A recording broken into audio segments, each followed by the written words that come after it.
Welcome back to another Is It Good? This will be our Dune Prophecy episode 6 breakdown. Thank you so much for joining us today. I'll be your host, Gladstone Taylor. And today we're just going to talk a little bit about the finale, talk about what we think or theories, some of my predictions that went wrong, but also kind of right from episode 5. And I guess get a little bit into what they have in store for season 2, since we found out that it's actually been renewed for the second season.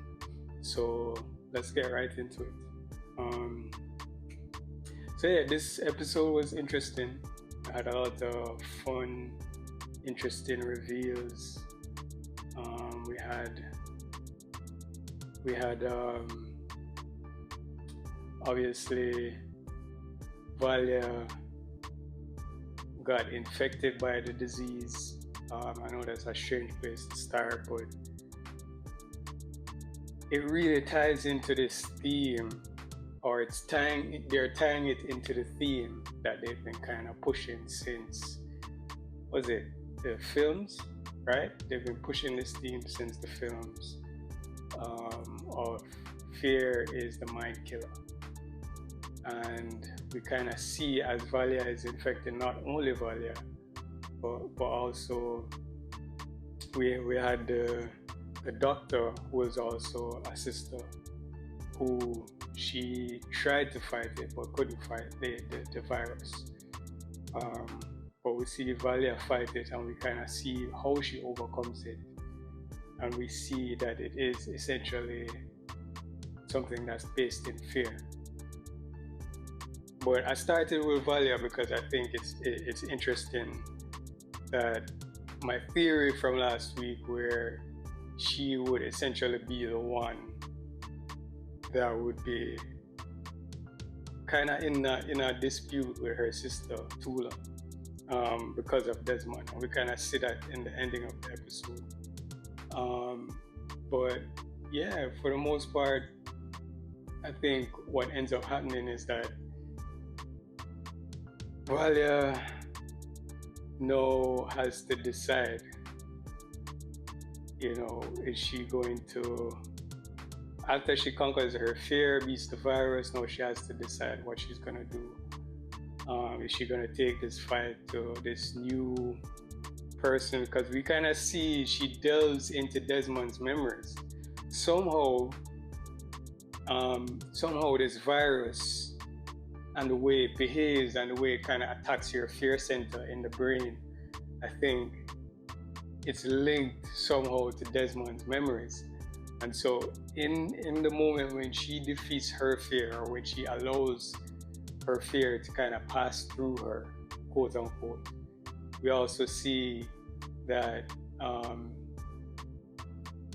that she's delving into the memory that Desmond has of when he's being implanted with this thing. And I think it's a memory that's not available to him. I think they replaced that memory with some other memory. Whoever is using this thinking machine to place this virus inside him. I think very much that they locked away that memory and replaced it with this memory of him being swallowed by the sandworm. Almost like a beacon, like he's calling people, or they're calling people to Arrakis, which is where a lot of season 2 will be taking place. So I think that part is very interesting. We get a lot of, we also get a lot more of how he's controlling the virus, how Desmond is controlling the virus, which is through his eye, which is this implant. And Valia decides to take the fight to Arrakis, which is why she decides to take the princess to Arrakis. And this is all after she sets up Francesca to kill the Emperor. And that backfires because Francesca doesn't want to kill the Emperor because she obviously feels some type of way towards him. But at the end of the day, it's not about what she feels. It's about what he feels in that moment, which is interesting because, and I want to big up that actor too, because it's an interesting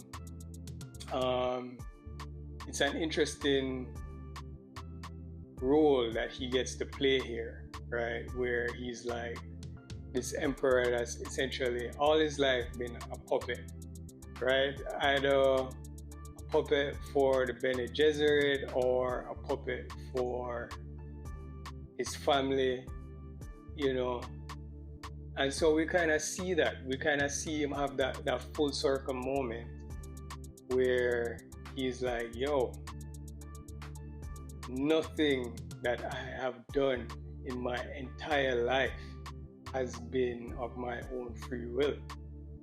And we see him react to what I think is an appropriate reaction. We see, like, obviously surprise, shock, but in his performance, we also see the very core, the foundation of the character crumbling.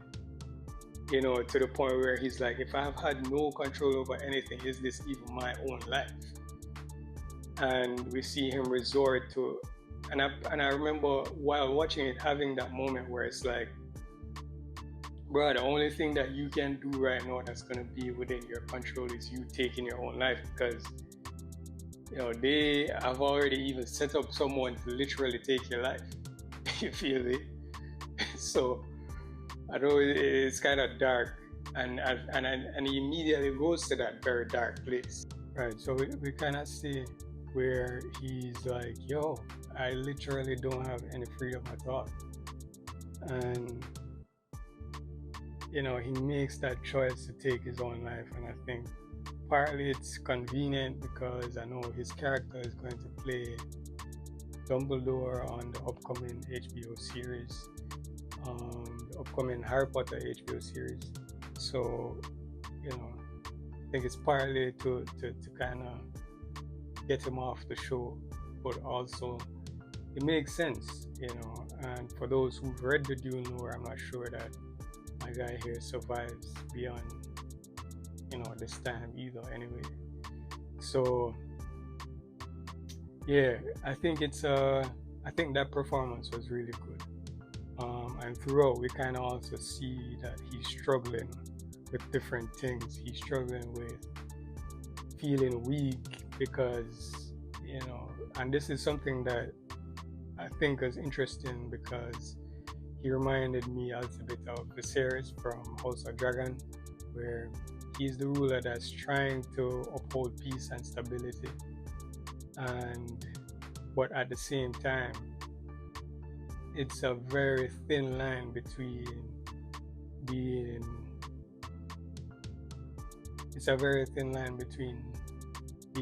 a stable leader and being a weak leader, or between being a peaceful leader and between being a weak or seen as a weak leader. And we see that he struggles so much to strike that balance, to the point where ultimately I think that's his fate, that he's resigned to his people consider that he was indecisive and weak. And so, I think that was a fitting performance. You could kind of tell that he was struggling mentally throughout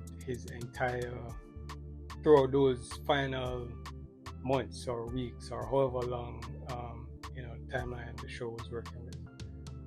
But I think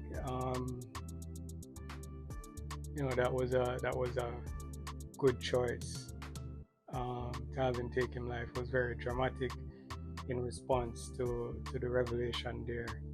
And we see also, obviously, we see your girls, what do we call them now?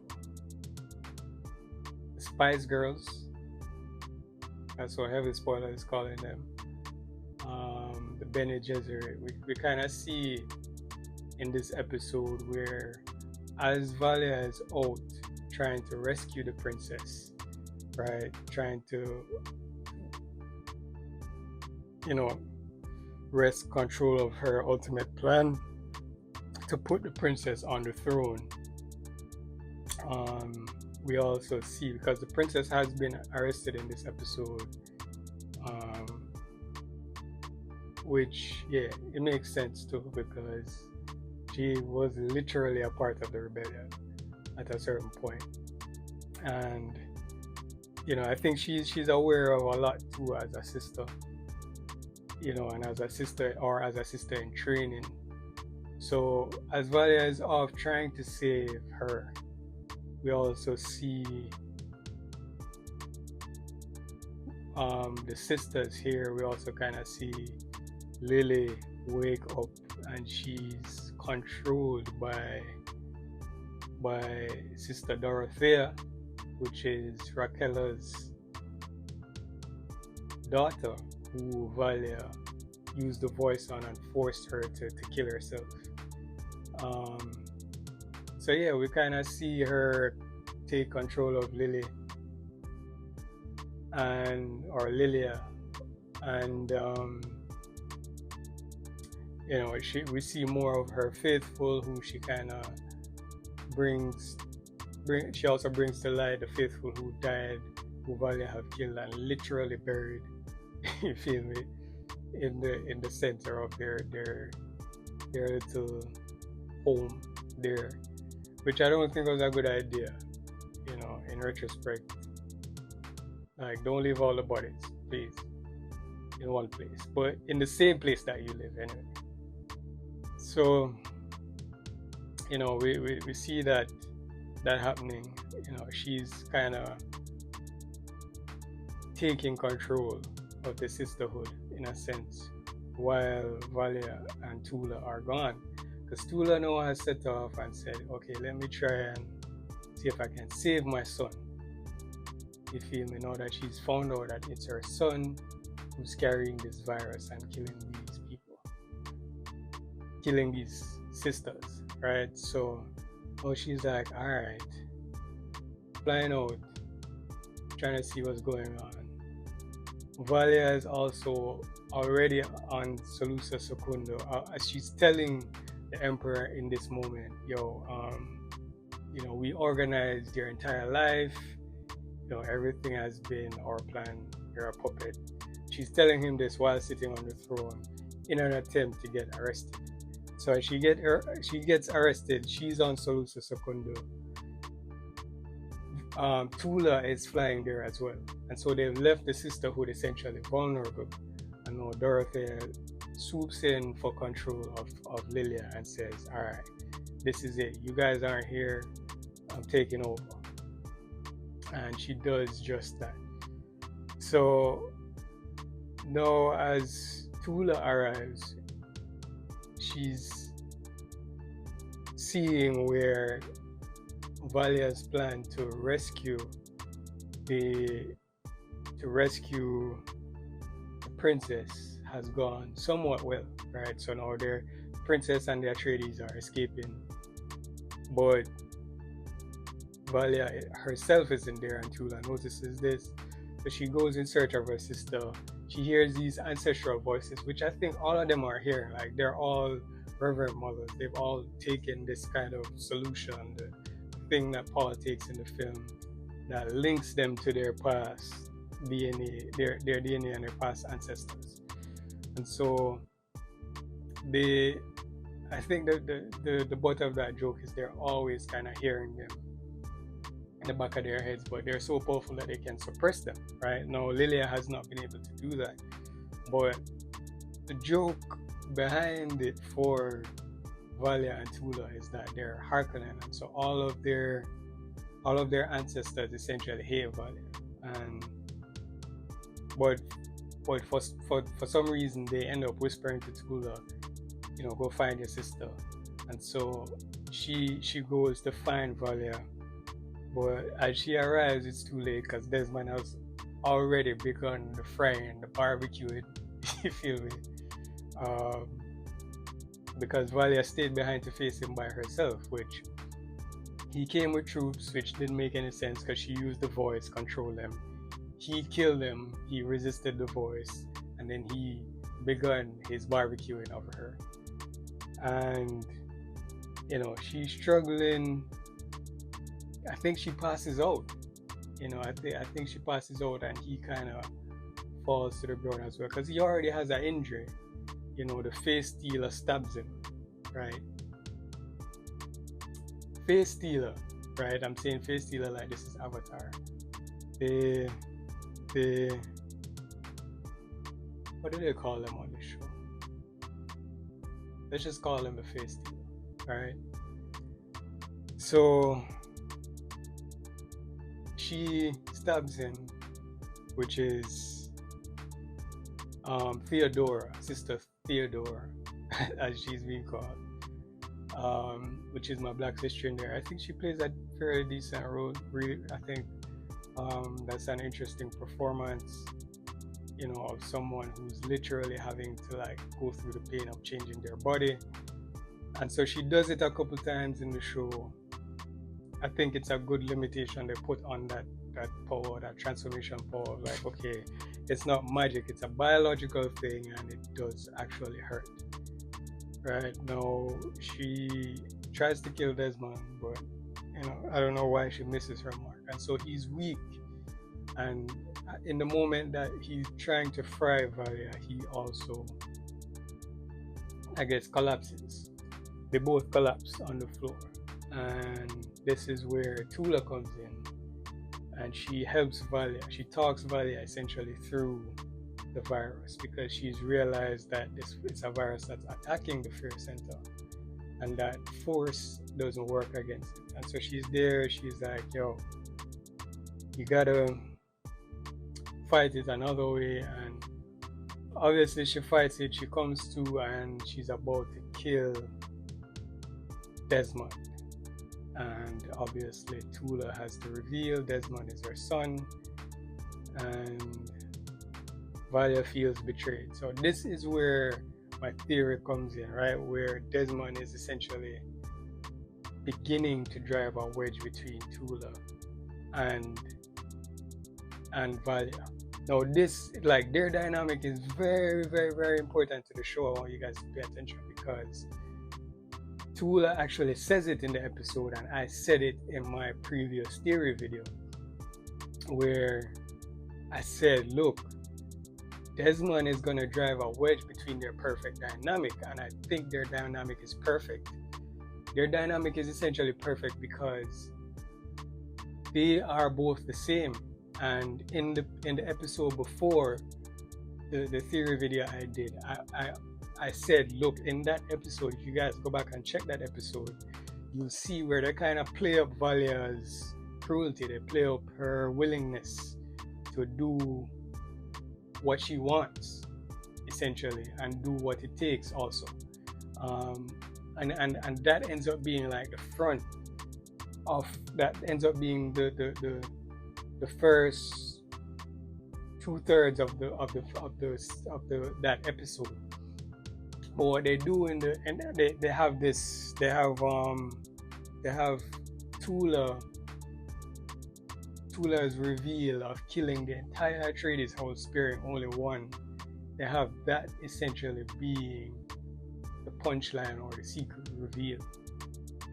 And it reveals, as I was saying in the theory video, in my last theory video, if you guys haven't seen that, go and check that out.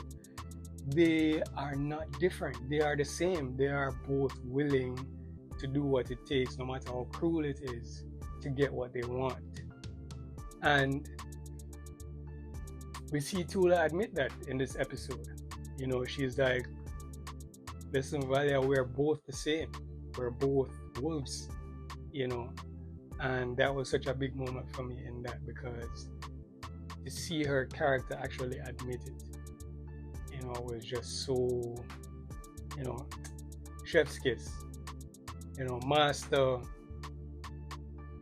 filmmaking, because in real time it's been leading up to that, and you've been kind of seeing it. They've been kind of trying to show you, you know, there's been build up to that, a single line of dialogue. We're both wolves, and I didn't want that for him, my son. You know, I wanted him to choose to be something else if he wanted to. And so yeah, and they end up, you know, this potential, this latent potential that Desmond has. We kind of see them talk about it a little bit, right? We see them talk about him being essentially I think he's like the prototype of the Kwisatz Haderach, right? He's like the first mix of the Atreides and the Harkonnen bloodline, and you know, even the machine predicts that potential in him. And I think somehow whoever implants this uses this thinking machine to implant this virus in him, I think they pick up on the fact that he does have this spawn. You know, he does have this potential.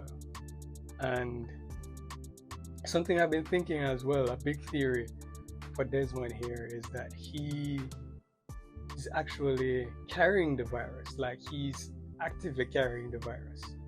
And I think the way that he manages it is by living a fearless way. Like, so his character, think about this, and this is something that we kind of see throughout. Like, he's literally sitting at the table with all these power players who are going at him like the Reverend Mother, literally one of the most powerful people in the Dune universe at that point in time.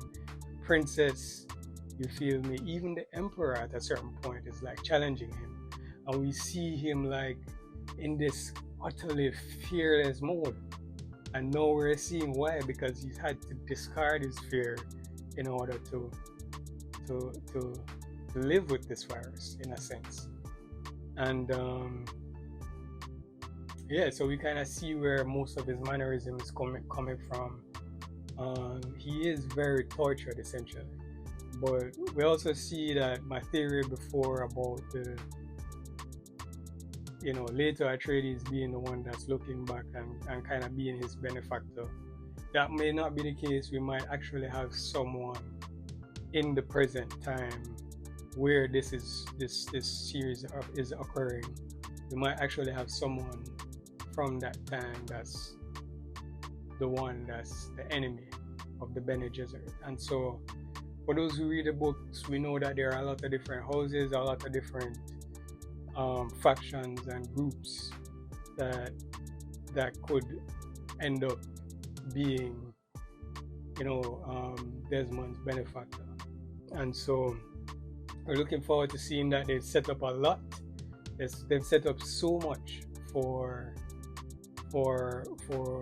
season 2 on Arrakis.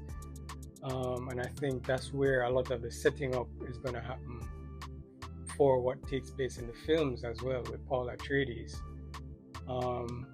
and this establishing of this religious core for the Fremen people and the prophecy as well. So yeah, and we will also see Constantine, Francesca's son.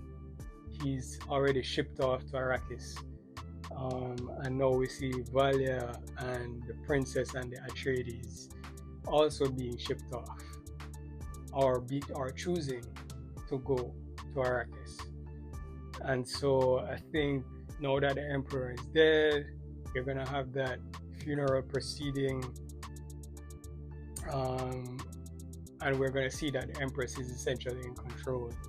But what we're also going to be seeing is we're going to be seeing the furthering and the finale of this battle that's taking place between the Empress and Desmond, who they're on the same side currently, and I think there might be some relationship between her connections and whoever Desmond's benefactor is. But we're gonna see the final battle between, you know, her, Desmond, and also, you know, the Bene Gesserit and the princess, right? Which those are the two power factions currently. So we're gonna kind of see how that plays out. I know Desmond is gonna be trying to figure out. They're gonna do a whole, him and his mother catching up while she's in prison. I think that's why he takes her prisoner rather than killing her. And we see your boy, the Harkonnen, who was put into power by Valia, his cousin. We see him using this contraption that Desmond gave him to capture. I think he uses it to capture footage, right? Incriminating footage that the Princess and Desmond might be able to use to outlaw the Bene Gesserit, or even just Valia, right?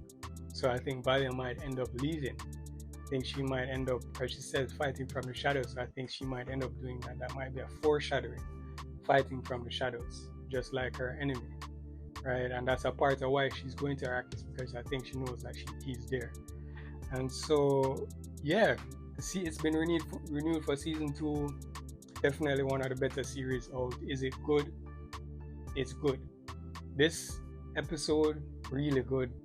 A lot of paying off going on, and yeah, we're getting to see. We see Mother Dorothea in the body of Lilia and her faithfuls destroying Aniril, which it's the first time we're learning the name of the thinking machine in this episode. It's also the first time we hear it speak back. But yeah, I think probably that was because it's foreshadowing for the destruction of it. But we'll see how destroyed it really is. They might have a backup for it, so who the hell knows, but yeah, we'll see how it plays out in season 2. Excited to see that, and yeah, tune in for the next episode of Is It Good, to see what we break down next. I have a couple stuff that have been holding my interest lately. Creature Commandos, I'm finding a little bit interesting, but I'm also wondering if I should give it more time because right now they're just kind of developing some of the lore there. But yeah, I have a couple books that I've been reading, and I'm thinking I might start doing some books as well. So if you guys are interested in any books, you can drop that below, but also just TV series in general, shows in general. I'm thinking about doing a couple of the films that's in theaters. I did recently the War of the Rohirrim, Lord of the Rings anime. I did my take on that, so go check that out, please. And I'll be doing more, so subscribe, like, drop your thoughts in the comments, and we'll see you in the next one. Take care.